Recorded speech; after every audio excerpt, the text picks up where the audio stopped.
ابرئ نفسی ان النفس لامارۃ بالسوء الا ما رحم ربی ان ربی غفور الرحیم۔ اور میں اپنے نفس کو بری نہیں کرتا، بلا شبہ نفس تو یقیناً برائی کا حکم دینے والا ہے، مگر جس پر میرا رب رحم فرمائے، یقیناً میرا رب بے حد بخشنے والا نہایت رحم والا ہے۔ یعنی یوسف علیہ السلام اپنے بارے میں کہتے ہیں کہ اگرچہ میری صفائی پیش ہو چکی، اس کے باوجود میں اپنے آپ کو، اپنے نفس کو پاک نہیں کہتا۔ قرآن مجید میں ایک اور دوسری جگہ پر بھی ایسے ہی آیا ہے، فَلَا تُزَكُّوا أَنفُسَكُمْ، اپنے نفس کی پاکی کے دعوے نہ کرو، کہ اپنے آپ کو بہت نیک نہ سمجھو، اپنے آپ کو گناہوں سے پاک نہ سمجھو۔ ہر انسان کسی نہ کسی درجے پر کہیں نہ کہیں کسی نہ کسی غلطی کا شکار ہو جاتا ہے، اور جو جتنا زیادہ تقویٰ رکھتا ہے، جتنا زیادہ اللہ کے قریب ہوتا ہے، اللہ سے ڈرتا ہے، تو اس کو اتنی ہی زیادہ اپنی غلطیوں کا بھی نظر آتی ہے۔ اس کی غلطیوں کی بنا پر ہی وہ اللہ سے ڈرتا ہے کہ میں نے اللہ کی عبادت کا حق ادا نہیں کیا، اور بہت سی کوتاہیاں بھی ہوتی ہیں۔ یوسف علیہ السلام ایک عظیم انسان تھے، اگرچہ وہ انتہائی صابر اور متقی انسان تھے، لیکن پھر بھی وہ اپنے آپ کو بری ذمہ قرار نہیں دیتے کہ برائی کی نسبت نفس کی طرف کرتے ہیں، اور نفس تو اکثر برائی کی طرف اکساتا ہی رہتا ہے۔ لیکن جس پر میرے رب کی رحمت ہو، یعنی انسان اپنے نفس کی شرارت سے صرف اسی وقت بچ جاتا ہے جب اللہ کی رحمت ہو انسان پر، ورنہ انسان اپنے نفس سے دھوکہ کھا جاتا ہے، اور غلط چیز کو خوبصورت سمجھ کر، اچھا سمجھ کر، فائدہ مند سمجھ کر وہ کر بیٹھتا ہے، چاہے اس کے بعد اس کو ندامت ہی کیوں نہ ہو۔ تو یہاں دیکھا جائے تو عام طور پر نفس کی کتنی اقسام ہیں۔ پہلا ہے نفس امارہ، جو گناہوں کا حکم دیتا ہے، یعنی انسان کو ابھارتا ہے گناہوں کی طرف۔ اور دوسرا کیا ہے؟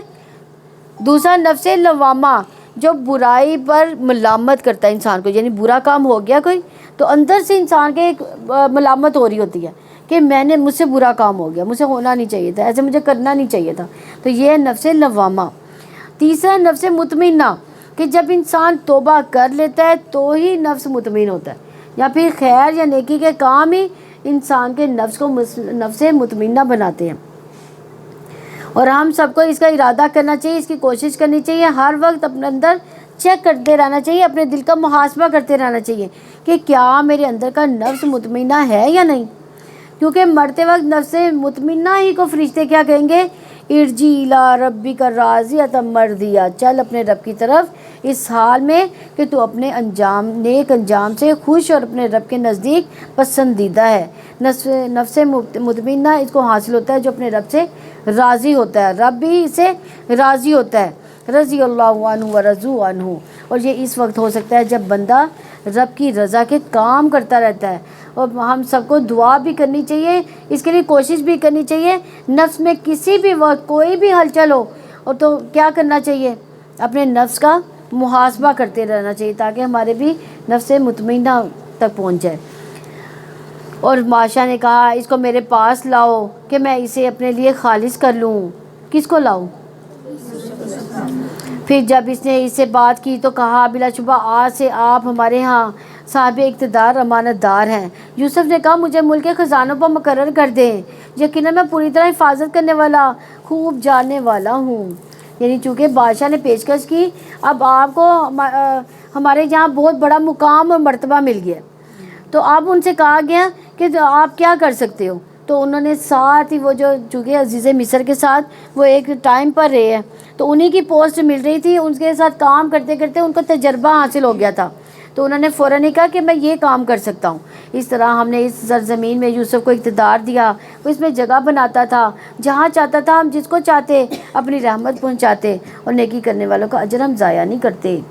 یعنی کہتے ہیں کہ وہی عہدہ جو مصر کا تھا اب یوسف علیہ السلام کا ہے، اور یقیناً آخرت کا اجر ان لوگوں کے لیے بہت ہی بہتر ہے جو ایمان لائے، اللہ تعالیٰ سے ڈرتے رہے۔ اور یوسف کے بھائی آئے، پھر اس کے پاس داخل ہوئے تو اس نے انہیں پہچان لیا اور وہ اس کو پہچاننے والے نہ تھے۔ یعنی کچھ عرصے کے بعد یوسف علیہ السلام کے بھائی مصر آئے۔ اب مصر میں قحط آ گیا ہوا تھا جو فلسطین، شام اور آس پاس کے علاقوں میں پہنچ گیا، تو یوسف علیہ السلام نے جس طرح غلے کو سنبھالا، اس کو تقسیم کر رہے تھے تو یہ خبریں کنعان تک پہنچ گئی۔ ان کے بھائیوں کو نہیں پتا تھا کہ یہ بادشاہ کون ہے، لیکن ان کی تعریف ہر جگہ انہوں نے سنی۔ یہ سن کر اس جگہ سے وہ غلہ مل سکتا ہے، بھائی بھی یوسف علیہ السلام کے پاس آ گئے۔ یوسف علیہ السلام کے بھائیوں نے تو ان کو کنویں میں پھینک کے اپنا کام تمام کر دیا تھا. ان کے وہم و گمان میں بھی نہیں تھا کہ تختے پر جو بیٹھا ہے یہ یوسف علیہ السلام ہے. انہوں نے نہیں پہچانا، لیکن یوسف علیہ السلام نے پہچان لیا. کیسے؟ چھوٹے تھے نا تو وہ بڑے تھے بھائی، پہچان رکھتے تھے. ہاں، یعنی وہ بہت چھوٹے تھے، اب وہ بڑے ہو گئے تھے، داڑھی آ گئی تھی، ظاہر چینج ہو گئے تھے. تو یہ بھی صبر کی ایک بات ہے کہ انہوں نے اپنے بھائیوں کو پہچان لیا، یہ بھی معلوم کر لیا کہ یہ بھائی پیچھے بھی ہے، کیونکہ بنیامین ساتھ نہیں تھا جو ان کے سکے بھائی تھے. تو انہوں نے کہا کہ اپنے جس بھائی کو چھوڑ کر آئے ہو آئندہ اس کو لے کر آنا. یہ بھی کہا کہ میں تمہارے ساتھ کتنا احسان کرنے والا ہوں. مقصد کوئی اپنی تعریف کرنا نہیں تھا، بلکہ بھائیوں کا احساس دلانا تھا کہ وہ دوبارہ پھر آئیں اور اپنے چھوٹے بھائی کو بھی لے کر آئیں. اور جب اس نے اس کے سامان کے ساتھ انہیں تیار کر دیا تو کہا اپنے اس بھائی کو میرے پاس لانا جو تمہارے باپ سے ہے. کیا تم دیکھتے نہیں ہو یقیناً میں پورا ماپ دیتا ہوں اور میں تمہاری مہمان نواز ہوں، میں بہترین مہمان نواز ہوں. پھر اگر تم اسے میرے پاس نہ لاؤ گے تو میرے پاس تمہارے لیے کوئی ماپ نہیں اور نہ ہی تم میرے قریب آنا. انہوں نے کہا ہم اس کے بارے میں اس کے باپ کو ضرور آمادہ کریں گے اور بلا شبہ ہم ضرور کرنے والے ہیں. اور یوسف نے اپنے جوانوں سے کہا کہ ان کی رقم ان کے کجادوں میں رکھ دو تاکہ جب وہ اپنے گھر والوں کی طرف واپس جائیں تو اس کو پہچان لے، شاید وہ لوٹ آئیں. چنانچہ جب وہ اپنے باپ کی طرف لوٹ آئے تو انہوں نے کہا اے ہمارے ابا جان، ہم سے ماپ روک لیا گیا، لہٰذا ہمارے بھائی کو ہمارے ساتھ بھیج دیجئے تاکہ ہم گلے کا ماپ لائیں، اور بلا شبہ ہم اس کی ضرور حفاظت کرنے والے ہیں.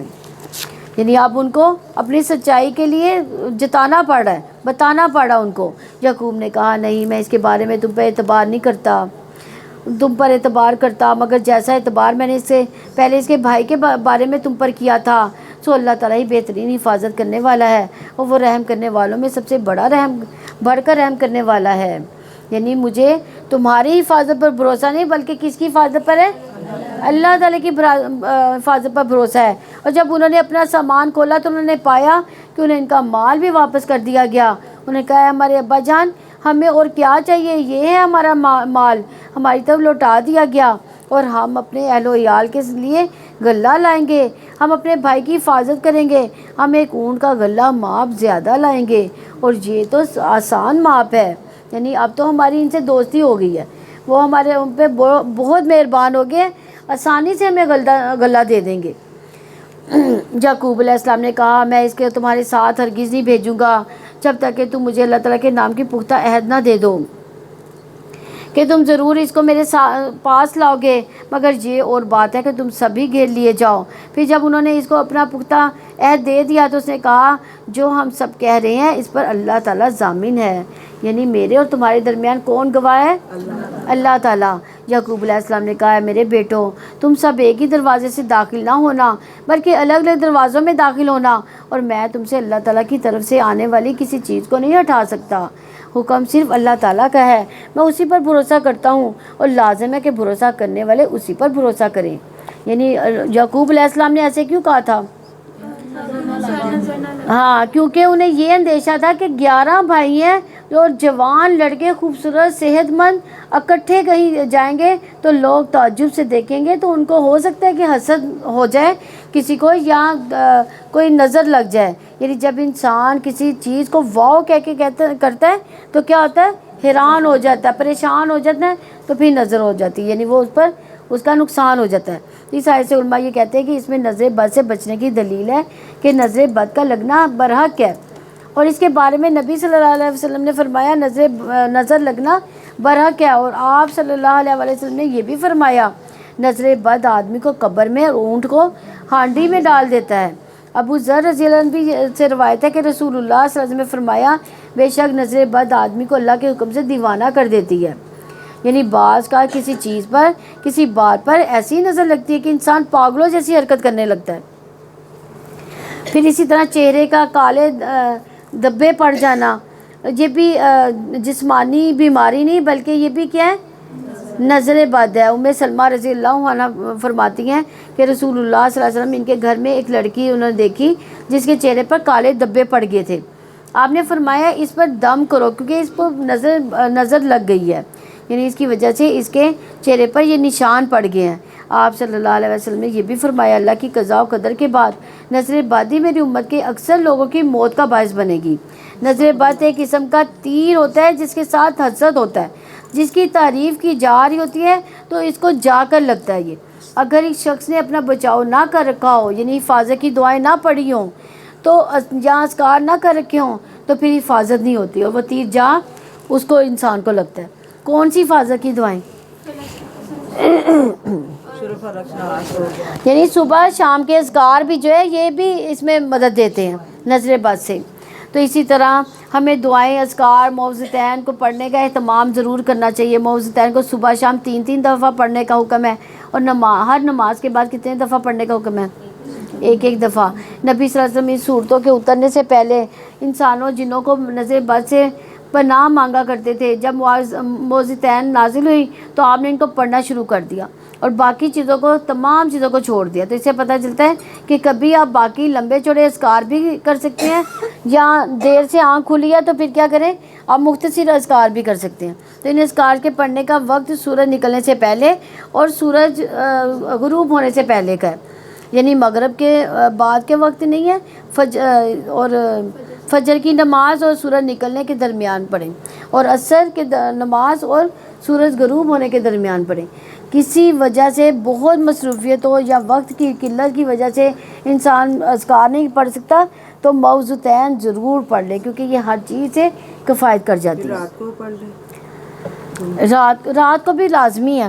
رات کو بھی نبی صلی اللہ علیہ وسلم کی روٹین ہوتی تھی کہ 3 دفعہ پڑھتے تھے اور ہاتھوں پہ دم کر کے پورے جسم پر ہاتھ پھیر لیتے تھے۔ جیسے نماز کبھی لیٹ ہو جائے تو پھر اذکار بھی بعد میں پڑھ ہی سکتے ہیں، ہاں جی، بعد میں پڑھے جا سکتے ہیں۔ پڑھے جا سکتے ہیں۔ اور جب وہ داخل ہوئے جہاں سے ان کے باپ نے ان کو ہدایت کی تھی، وہ اللہ تعالیٰ کی طرف سے آنے والی کوئی چیز ان سے ہٹا نہیں سکتا تھا، مگر یعقوب کے دل میں ایک تمنا تھی جس کو اس نے پورا کیا، اور بلا شبہ وہ یقیناً صاحب علم تھا، اس لیے کہ ہم نے اسے سکھایا تھا، لیکن اکثر لوگ جانتے نہیں ہیں۔ اب ہوا یہ کہ جس چیز سے وہ دوڑ رہے تھے وہی بات ہو گئی۔ کہا جاتا ہے کہ اپنے خیالات کو ہمیشہ انسان کو کیا کرنا چاہیے، مثبت رکھنا چاہیے۔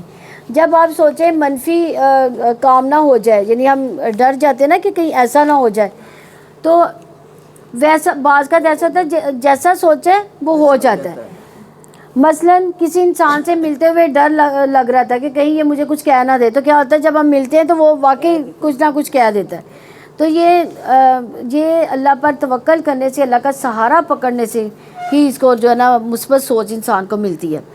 تو حفاظت اللہ تعالیٰ کی ہے، اللہ ہی سے بچانے والا ہے۔ اللہ تعالیٰ نے بچایا، مشکل ضرور آئی لیکن اللہ تعالیٰ نے بچایا۔ بعض کا ایسا بھی ہوتا ہے کہ آپ ساری دعائیں پڑھ لیتے ہیں، سارے سبب اسباب سب کچھ کا آپ کر لیتے ہیں، لیکن پھر بھی کیا ہوتا ہے، آپ پھنس جاتے ہیں۔ جیسے کہ بعض کا ایسے ہوتا ہے کہ آپ نے، اکثر عورتیں یہ بھی کہتی ہیں کہ ہم نے استخارہ کر کے شادی کی اپنے بچے یا بچی کی، تو پھر بھی وہ اس کی طلاق ہو گئی بعد میں۔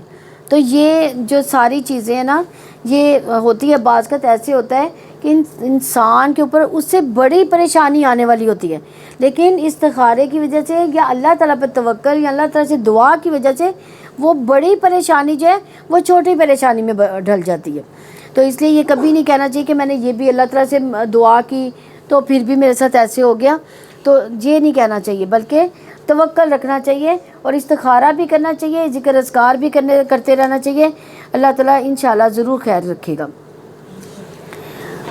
اور حدیث میں ہے کہ مومن کے ہر حال میں خیر ہوتی ہے، اسے کوئی نعمت پہنچتی ہے تو بھی وہ شکر ادا کرتا ہے، اسے کوئی تکلیف پہنچتی ہے پھر وہ صبر کرتا ہے، تو یہ چیز اس کے حق میں بہتر ہوتی ہے۔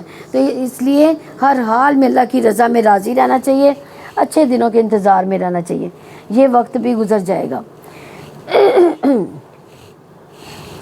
اور جب وہ یوسف کے پاس داخل ہوئے تو اس نے اپنے بھائی کو اپنے پاس ہی جگہ دی، اس نے کہا بلا شبہ میں ہی تمہارا بھائی ہوں، سو اس باتوں کا غم نہ کرو جو وہ کرتے ہیں۔ یعنی ایسا جب قافلہ اب آ گیا مصر سے، اپنے بھائیوں کو 2 کر کے رکھا، اور بنیامین اکیلے رہ گئے، ان کو اپنے ساتھ کر لیا اور چھپ کر ان کو بتا رہے ہیں، اور اسے بتا دیا کہ میں تمہارا بھائی یوسف ہوں، لہٰذا تم اب ان باتوں کا غم نہ کرنا۔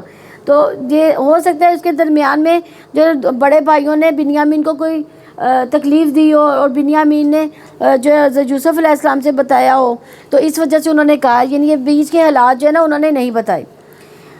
تو آپ دیکھیں کہ انہیں اپنے بھائیوں سے اتنا بڑا مطلب برا ہاتھ لگ چکا تھا. اس کے بعد بنیامین نے بتایا ہوگا کہ آپ کے بعد مجھ پر کیا بیتی, کیونکہ ستیلے بھائی تھے, سب سے چھوٹے بھی تھے, تو ان پر ضرور انہوں نے کچھ نہ کیا ہوگا. لیکن انہوں نے کیا مشورہ دیا؟ اچھا مشورہ دیا. انہوں نے کہا تم اس پر غم نہ کرو اور اس کو چھوڑ دو. تو یہ دیکھیں کتنی ان میں ثابت قدمی اور صبر تھا. پھر جب یوسف نے انہیں ان کے سامان کے ساتھ تیار کر دیا تو اپنے پینے کے برتن اپنے بھائی کے کجاوے میں رکھ دیا. پھر ایک اعلان کرنے والے نے اعلان کیا ہے, قافلے والوں بلا شبہ یقیناً تم لوگ چور ہو.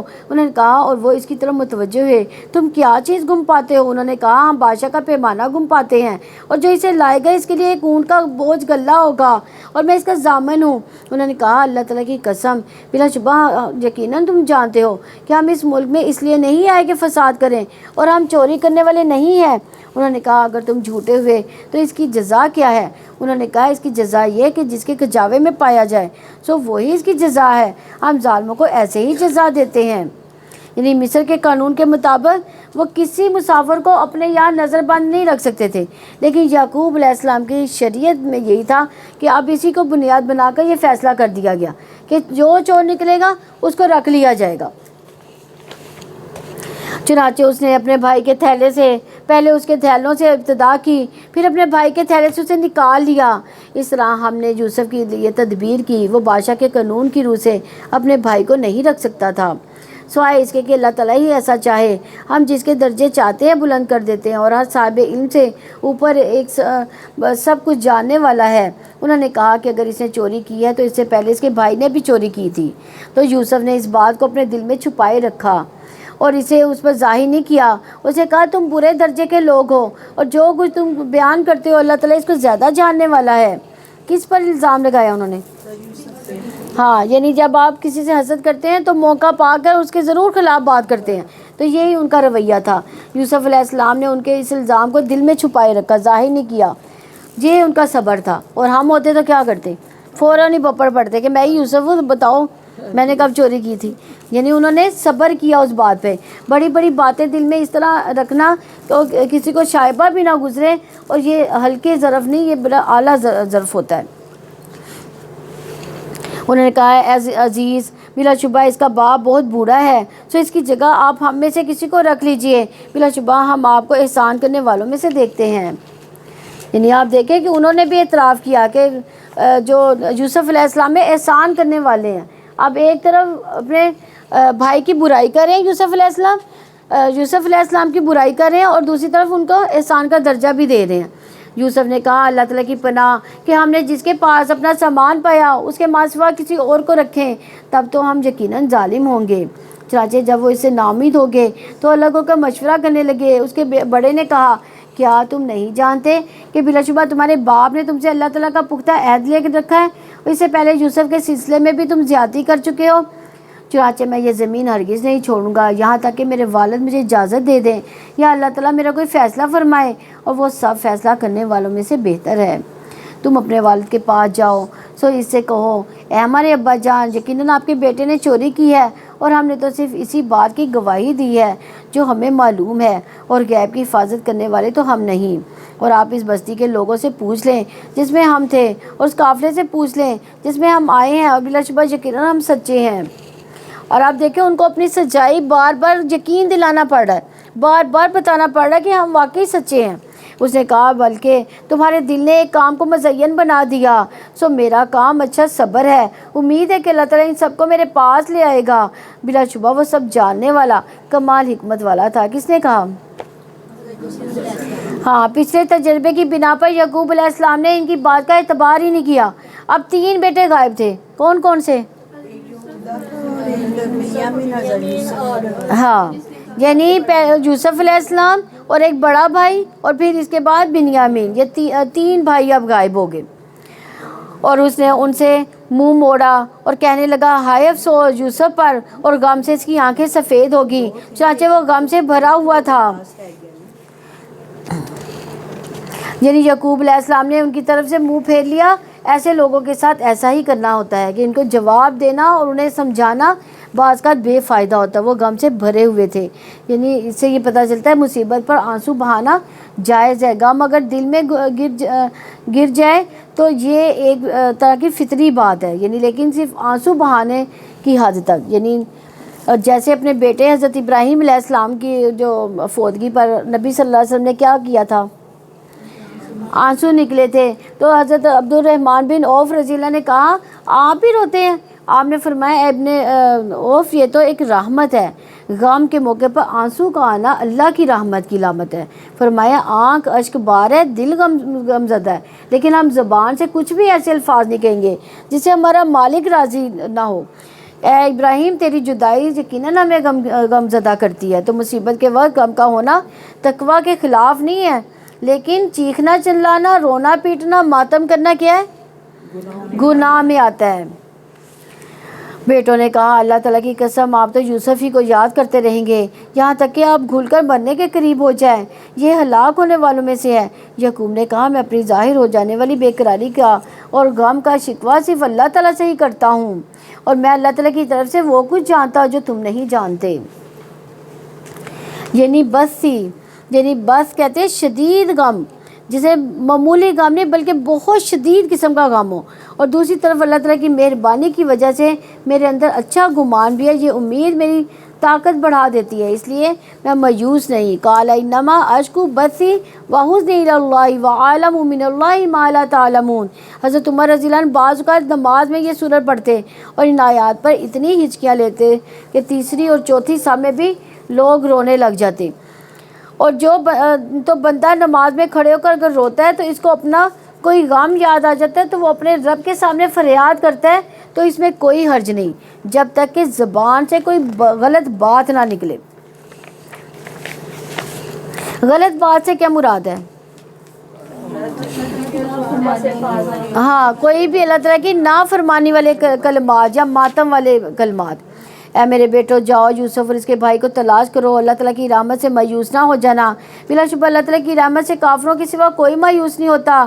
چنانچہ جب وہ یوسف کے پاس داخل ہوئے تو انہوں نے کہا اے عزیز، ہمیں اور ہمارے گھر والوں کو بڑی تکلیف پہنچی ہے اور ہم معمولی رقم لے کر آئے ہیں، سو آپ ہمارا ماں پورا کر دیں اور ہم پر صدقہ بھی کریں، بلا شبہ اللہ تعالیٰ صدقے کرنے والوں کو جزا دیتا ہے۔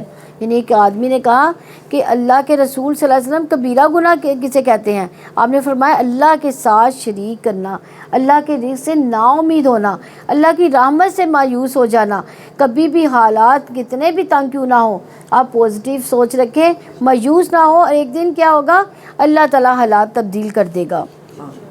یوسف نے کہا کیا تمہیں علم ہے جب تم نادان تھے تم نے یوسف اور اس کے بھائی کے ساتھ کیا کیا تھا؟ انہوں نے کہا کہ اب یوسف علیہ السلام نے اپنا پول کھول دیا کہ میں ہی وہ یوسف ہوں۔ انہوں نے کہا کیا یقیناً تم واقعتاً یوسف ہی ہو؟ اس نے کہا میں یوسف ہوں اور یہ میرا بھائی ہے، بے شک اللہ تعالیٰ نے ہم پر احسان کیا۔ حقیقت یہ ہے کہ جو شخص اللہ تعالیٰ سے ڈرتا ہے، صبر کرتا ہے، تو اللہ تعالیٰ بھی نیکی کرنے والوں کا اجر بلا شبہ ضائع نہیں کرتا۔ یعنی تقویٰ، صبر کامیابی کی کنجیاں ہیں۔ یوسف علیہ السلام کے اندر 3 کوالٹیز بڑی نمایاں تھی، پہلی تقویٰ، دوسری صبر اور تیسری احسان۔ تقویٰ اللہ تعالیٰ سے ڈر جس نے انہیں ہر جگہ غلط قدم سے بچایا۔ صبر کیا ہے؟ مشکل سے مشکل حالات میں بھی کیا کرنا ہے؟ شکوہ شکایت نہیں کرنی بلکہ صبر کا دامن پکڑے رکھنا ہے اور اطاعت نہیں چھوڑنی اللہ تعالیٰ کی۔ اور احسان کیا ہے؟ نیکی کے درجے پر قائم رہنا۔ یہی چیزیں ہمیں اپنی زندگی میں اختیار کرنی چاہیے انشاءاللہ۔ انہوں نے کہا اللہ کی قسم بلا شبہ یقیناً اللہ تعالیٰ نے تمہیں ہم پر فوقیت دی ہے اور بے شک ہم ہی یقیناً خطا کار تھے۔ یوسف نے کہا آج تم پر کوئی ملامت نہیں، اللہ تعالیٰ تمہیں بخش دے گا اور وہ رحم کرنے والوں میں سب سے بڑھ کر رحم کرنے والا ہے۔ یعنی لا تثریب، آج کے بعد نہ تم پر کوئی آر ہوگی، نہ ہی کوئی تانا، نہ تشنی۔ یہ ہوتا ہے معاف کرنا، یہ ایک ہوتا ہے معاف کر کے کہنا میں نے معاف کیا، لیکن پھر جب پرانا قصہ دہرایا تو پھر سنا دیا، یہ معاف کرنا نہیں ہوتا۔ لا تثریب کا مطلب ہے کہ میں آج کے بعد اس بات کو دہراؤں گا بھی نہیں جو تم نے میرے ساتھ کیا۔ اور یہی بات تھی جو نبی کریم صلی اللہ علیہ وسلم نے مکہ والوں سے بھی کہی تھی کہ جب مکہ فتح ہوا تو آپ انتقام لینے کی بات آئی تو آپ نے کیا کیا؟ سب کی خطاؤں کو معاف کر دیا، درگزر سے کام لیا۔ رسول اللہ صلی اللہ علیہ وسلم نے فرمایا درگزر کیا کرو، اللہ تمہیں عزت عطا فرمائے گا۔ تم میری یہ قمیض لے جاؤ، پھر اس کو میرے باپ کے چہرے پر ڈال دو، وہ بینا ہو جائے گا، اور تم اپنے گھر والوں کو میرے پاس لے آؤ۔ یعنی قمیض دیکھتے ہی غم کا آغاز ہوا، اور جس پر جھوٹ موٹ کا خون لگا ہوا تھا، اور قمیض سے ہی بیماری کا علاج ہو گیا۔ کہتے ہیں زہر کو زہر مارتا ہے، اور بعض کا اس چیز کے اندر ہی انسان کا فائدہ بھی ہوتا ہے، جس سے انسان کو نقصان پہنچا ہوتا ہے۔ اور ہم جب کسی انسان سے کوئی تکلیف اٹھاتے ہیں تو ہم اس کی خیر سے بالکل مایوس ہو جاتے ہیں۔ نتیجہ کیا ہوتا ہے کہ اس کی خوبیاں بھی ہمارے لیے خرابیاں بن جاتی ہیں۔ لیکن اگر آپ درگزر سے کام لیں، اپنے ہی بچے کو، اپنی بہو، اپنی بہن بھائی، اپنے رشتہ داروں کو معاف کر دیں گے، درگزر کریں گے، تو کل کسی بڑی مصیبت سے بھی آپ کو نجات ملے گی۔ اور آپ دیکھیے گا وہ سارے ہی جن کو آپ نے معاف کیا ہوگا، سارے آپ کے مددگار بن جائیں گے انشاءاللہ۔ اور جب قافلہ جدا ہوا تو ان کے باپ نے کہا یقیناً میں یوسف کی خوشبو پا رہا ہوں، اگر تم مجھے بہکا ہوا نہ سمجھو۔ یعنی یہ بھی اللہ تعالیٰ کی قدرت ہے۔ یوسف علیہ السلام چند میل دور کنویں میں تھے تو خوشبو نہیں آ رہی تھی، اب کرتا وہاں سے مصر سے ابھی نکلا ہی کرتا تو اس کی یوسف علیہ السلام کی خوشبو آنا شروع ہو گئی ہے۔ تو یہ خوشبو بھی آنا کیا ہے؟ اللہ کے اذن سے ہے۔ کبھی آپ کو کوئی مسئلہ پیش آتا ہے تو کیا ہوتا ہے، آپ کے سینسز میں ہوتا ہے کہ شاید یہ ایسے نہیں ایسے ہوگا، تو یہ بھی کیا ہے، یہ بھی اللہ کے اذن سے ہی آپ کو محسوس ہو رہا ہوتا ہے کہ ایسے ہوگا تو معاملہ سیٹ ہو جائے گا۔ انہوں نے کہا اللہ تعالیٰ کی قسم بے شک آپ تو یقیناً اپنے پرانے خبت میں ہی ہیں۔ سو جب خوشخبری لانے والا آیا، اس نے یوسف کی قمیض اس کے چہرے پر ڈال دی، چنانچہ وہ بینا ہو گیا۔ اس نے کہا کیا میں نے تم سے کہا نہیں تھا کہ بے شک میں اللہ کی طرف سے وہ باتیں جانتا ہوں جو تم نہیں جانتے۔ انہوں نے کہا اے ہمارے ابا جان، آپ ہمارے لیے ہمارے گناہوں کی بخشش کی دعا کریں، یقیناً ہم ہی خطا کار ہیں۔ تو توبہ استغفار کے لیے بڑا ضروری کیا ہوتا ہے کہ انسان کہے کہ یہ میری غلطی ہے، یعنی انسان اپنی غلطی مان لے، جیسے لا الہ الا انت سبحانک انی کنت من الظالمین۔ یعقوب علیہ السلام نے کہا میں تمہارے لیے جلدی اپنے رب سے بخشش کی دعا کروں گا، یقیناً وہی بے حد بخشنے والا نہایت رحم والا ہے۔ یعنی یعقوب علیہ السلام نے کیا کہا کہ میں سحری کے وقت استغفار کروں گا۔ سحری کے وقت کا استغفار کرنا خاص طور پر قبولیت کا باعث ہے۔ یعقوب علیہ السلام نے بھی معاف کر دیا، یوسف علیہ السلام نے بھی معاف کر دیا، تو اللہ کو پتہ تھا ان کے اندر یہ قابلیت ہے، اس لیے ان کو چنا۔ دوسرے بھائیوں کو کیوں نہیں پیغمبر بنا دیا؟ اللہ زیادہ جانتا ہے کہ کس کو رسالت دینی ہے۔ پھر جب وہ سب یوسف کے پاس داخل ہوئے تو اس نے اپنے ماں باپ کو اپنے پاس ہی جگہ دی اور کہا مصر میں داخل ہو جاؤ، اگر اللہ تعالیٰ نے چاہا تو امن والے ہو گئے۔ اس نے اپنے والدین کو اس نے اپنے والدین کو اٹھا کر تخت پر بٹھایا اور سب اس کے لیے سجدے میں جھک گئے۔ اور یوسف نے کہا اے میرے ابا جان، یہ میرے اس سے پہلے کے خواب کی تعبیر ہے، یقیناً میرے رب نے اسے سچا کر دیا، اور بے شک اس نے میرے ساتھ احسان کیا جب مجھے قید خانے سے نکالا اور آپ سب کو صحرا سے یہاں لے آیا۔ اس کے بعد کہ شیطان نے میرے اور میرے بھائیوں کے درمیان جھگڑا ڈال دیا تھا۔ یقیناً میرا رب تو چاہتا ہے اس کی باریک تدبیر کرنے والا، یقیناً وہ سب کچھ جاننے والا کمال حکمت والا ہے۔ یہ سجدہ تعظیمی تھا جو ان قوموں کے میں جائز تھا، ہمارے لیے یہ جائز نہیں ہے۔ تاکہ ملتے ہوئے کسی کے آگے جھکنا، بعض لوگ یوں سلام کرتے ہیں تو یوں جھک جاتے ہیں، تو یہ بھی جھکنا جو ہے یہ بھی غلط ہے۔ ہر طرح کا سجدہ کس کے لیے؟ اللہ تعالیٰ کے لیے۔ تو اس حال میں دوسری بات یہ کہ خواب ہی سے بات شروع ہوئی تھی اور یہاں آ کے تعبیر مکمل ہوئی، سال کے بعد خواب کی تعبیر ہو رہی ہے۔ تو کہاں کنعان کا گاؤں تھا، کہاں مصر میں آئے، ترقی یافتہ ملک میں آئے۔ تو یہاں ایک قابل غور یہ بات ہے کہ اگر کبھی نفس کو الزام دیکھیں کہ کتنے گناہ ہوئے اس کے درمیان میں، تو لیکن انہوں نے اپنے بھائیوں کو الزام دینے کی بجائے کس کو الزام دیا؟ شیطان کو الزام دیا نا، شیطان نے ہمارے بھائیوں کے درمیان پھوٹ ڈال دی۔ تو اگر ہمارے درمیان بھی کوئی ایسی بات ہوتی ہے تو ہمیں ایک دوسرے کو الزام نہیں دینا چاہیے، ہمیں سمجھنا چاہیے کہ یہ دنیا میں شیطان ہی ہمیں گمراہ کرتا ہے، شیطان ہی ہمارے درمیان پھوٹ ڈالتا ہے۔ اے میرے رب، یقیناً تو نے مجھے حکومت میں سے حصہ دیا اور تو نے مجھے باتوں کی اصل حقیقت میں سے کچھ سکھایا۔ اے آسمانوں اور زمین کو پیدا کرنے والے، تو ہی دنیا اور آخرت میں میرا مددگار ہے۔ مجھے مسلمان ہونے کی حال میں وفات دینا اور مجھے نیک لوگوں کے ساتھ ملا دینا۔ سارا کنبہ بھی آ گیا، تب بھی سرپرست اپنے رب کو ہی کہا، یہ نہیں کہا کہ اب تو ہمارا کنبہ آ گیا، ہم بڑے جتھے والے بن گئے، اب ہمارا معاملے جو ہے وہ سیٹ ہو گیا، ہمیں اب اللہ کی ضرورت نہیں ہے، یہ نہیں کہا، بلکہ اللہ تعالیٰ کو ہی اپنا سب کچھ مانا۔ یہ غیب کی کچھ خبریں ہیں جو ہم آپ کی طرف وحی کر رہے ہیں، ورنہ آپ ان کے پاس موجود نہ تھے جب یوسف کو بھائیوں نے اپنے کام کا پختہ ارادہ کیا اور جب وہ خفیہ تدبیریں کر رہے تھے۔ کون نہیں تھے؟ نبی صلی اللہ علیہ وسلم کو کہا جا رہا ہے، اور اس کے بعد ہم سب کو بھی کہا جا رہا ہے۔ اور آپ خواہ کتنی ہی حرص رکھیں، اکثر لوگ ہرگز مومن نہیں ہوتے۔ یعنی آپ سے کیا مراد ہے؟ نبی صلی اللہ علیہ وسلم کو حرص تھی نا کہ تمام لوگ مسلمان ہو جائیں، تو نبی صلی اللہ علیہ وسلم سے کہا جا رہا ہے کہ آپ جتنی بھی حرص رکھیں، جس کو میں ہدایت دوں گا اسی کو ہدایت ملے گی، حالانکہ آپ اس پر ان سے کوئی معاوضہ بھی نہیں مانگتے۔ یہ تو جہان والوں کے لیے نصیحت ہے۔ آسمان و زمین میں کتنی نشانیاں جن پر سے وہ لوگ گزر جاتے ہیں اور وہ ان سے منہ موڑنے والے ہوتے ہیں، اور میں سے اکثر لوگ اللہ تعالیٰ پر ایمان نہیں لاتے مگر اس حال میں کہ وہ مشرک ہوتے ہیں۔ یعنی اس سے بڑا ضروری ہے کہ توحید کو جانیں، چھوٹے شرک سے بچیں۔ تو کیا وہ اس سے بے خوف ہو گئے ہیں کہ ان پر اللہ تعالیٰ کے عذاب میں سے کوئی ڈھانپ لینے والی آفت آ جائے، یا اچانک ان پر قیامت ہی آ جائے اور وہ اس کا شعور بھی نہ رکھتے ہوں؟ آپ کہتے ہیں یہی میرا راستہ ہے، میں دلیل اور برہان کی روشنی میں اللہ تعالیٰ کی طرف دعوت دیتا ہوں، اور وہ بھی جنہوں نے میری پیروی کی، اللہ تعالیٰ پاک ہے، میں مشرکوں میں سے نہیں ہوں، اور ہم نے آپ سے پہلے کوئی رسول نہیں بھیجا مگر وہ سب مرد ہی تھے۔ ہم بستیوں والوں میں سے ان کو وحی کرتے تھے، تو کیا انہوں نے زمین میں سفر نہیں کیا کہ وہ دیکھیں ان سے پہلے لوگوں کا انجام کیسا ہوا؟ یقیناً آخرت کا گھر ان کے لیے بہتر ہے جو اللہ تعالیٰ سے ڈرے۔ کیا پھر بھی تم سمجھتے نہیں ہو؟ یعنی عورتیں رسول بنا کر نہیں بھیجی گئیں بلکہ مردوں کو رسول بنایا گیا، کیونکہ پتہ تھا کہ یہ بوجھ مرد ہی اٹھا سکتے ہیں۔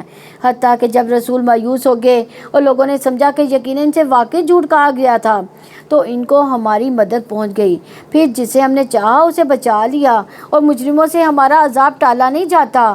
بلا شبہ یقیناً کے واقعات میں ہمیشہ سے عقل مندوں کے لیے بڑی عبرت ہے۔ یہ ایسی بات نہیں ہے جو گھڑ لی گئی ہو، لیکن اس کی تصدیق ہے جو اس سے پہلے ہے، اور ہر چیز کی تفصیل ہے۔ ان لوگوں کے لیے ہدایت اور رحمت ہے جو ایمان لاتے ہیں۔ الحمدللہ یہ ہماری صورت کمپلیٹ ہوئی۔ اللہ تعالیٰ ہمیں اس کو سمجھنے اور اس پر عمل کی توفیق عطا فرمائے، اور اس کے احکامات پر غور و فکر کرنے کی توفیق عطا فرمائے۔ اللہ تعالیٰ ہمیں نمازیں پڑھنی آسان فرما دے اور نیکیاں کرنی آسان فرما دے۔ یا ارحم الراحمین، ہم تیرے آگے ہاتھ پھیلائی ہیں، یا ارحم الراحمین ہم سب کی جھولیاں بھر دو۔ یا ارحم الراحمین اپنی رحمتوں سے اپنے فضل ہمیں عطا فرما دے۔ یا ارحم الراحمین ہم بڑے گناہ گار، بڑے سیاکار، اللہ تیری رحمت کے طلبگار، اللہ تیری مغفرت کے طلبگار، اللہ تو ہم سب کو معاف فرما دے۔ یا ارحم الراحمین تو ہمیں معاف نہیں کرے گا تو اللہ کوئی بھی ایسا نہیں جو ہمیں معاف کرے۔ یا ارحم الراحمین ہم تیرے آگے ہاتھ پھیلائے ہیں، اللہ تو ہمیں معاف فرما دے۔ یا ارحم الراحمین تو ہمیں معاف فرما دے۔ یا ارحم الراحمین ہم سب میں جو بیمار ہیں اللہ ان کی بیماریوں کو صحتوں میں بدل دے، جو پریشان ہے اللہ ان کی پریشانیاں دور فرما دے۔ اللہ ہم سب کے دلوں میں جو دعائیں اللہ وہ دعائیں ہماری قبول فرما لے۔ یا ارحم الراحمین اس رمضان کو ہمارے لیے برکتوں والا بنا دے، رحمتوں والا بنا دے، مغفرتوں والا بنا دے۔ اللہ اس دنیا کی بھی بھلائیاں عطا فرما دے، اللہ آخرت کی بھلائیاں بھی عطا فرما دے۔ یا ارحم الراحمین آخرت کی بھلائیاں بھی عطا فرما دے۔ اللہ دنیا کی بھلائیوں کے بھی تجھ سے ہی طلبگار ہیں، آخرت کی بھلائیوں کے لیے بھی تجھ سے ہی طلبگار ہیں۔ اللہ ہمارے گھروں میں امن عطا فرما دے، اللہ سکون عطا فرما دے، اللہ ہمیں اپنے گھروں میں سکون دے دے۔ یا ارحم الراحمین ہماری بیٹیوں کو بھی اپنے گھروں کو میں آباد کر دے۔ یا ارحم الراحمین جو ہم سب کو اپنے والدین کا فرما بردار بنا دے۔ یا ارحم الراحمین جن کے والدین دنیا سے چلے گئے اللہ ان کو جنت الفردوس عطا فرما دے۔ اللہ ہمارے بچوں کو بھی ہمارا فرما بردار بنا دے۔ اللہ اگر جو والدین اپنی بیٹیوں کی رشتوں سے پریشان ہیں اللہ ان کو اچھے بر عطا فرما دے۔ اللہ جو بیٹوں کی وجہ سے پریشان ہے اللہ ان کو بھی اچھے روزگار عطا فرما دے۔ یا ارحم الراحمین انہیں بھی اچھے روزگار عطا فرما دے۔ اللہ ہمیں ہمارا خاتمہ بالایمان فرمانا۔ یا ارحم الراحمین خاتمہ بالایمان فرمانا۔ اللہ زندگی بھی ایمان کی دینا، موت بھی ایمان کی دینا، دنیا سے جائیں تو کلمہ نصیب فرمانا۔ یا ارحم الراحمین قبر میں بھی اللہ تعالیٰ عافیت عطا فرمانا۔ اللہ قبر کے عذاب سے محفوظ فرمانا۔ اللہ قبر کے سوالوں میں اپنی حفاظت فرمانا۔ اللہ آسانی فرمانا۔ یا ارحم الراحمین آخرت کی سختیوں سے محفوظ فرمانا۔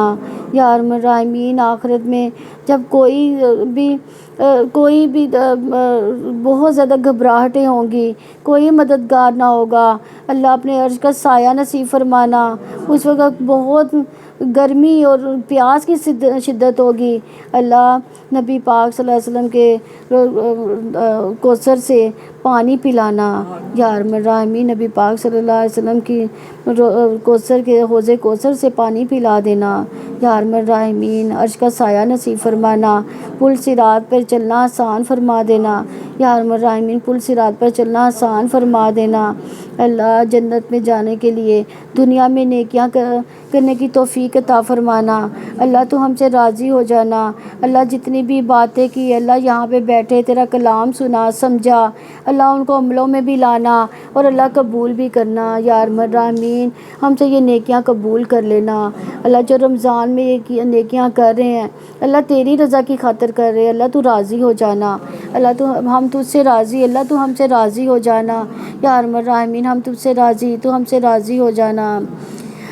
ربنا تقبل منا انک انت السمیع العلیم وتب علینا انک انت التواب الرحیم وصلی اللہ علی النبی۔ سبحانک اللہم و بحمدک نشہد ان لا الہ الا انت نستغفرک و نتوب الیک۔ السلام علیکم ورحمۃ اللہ وبرکاتہ۔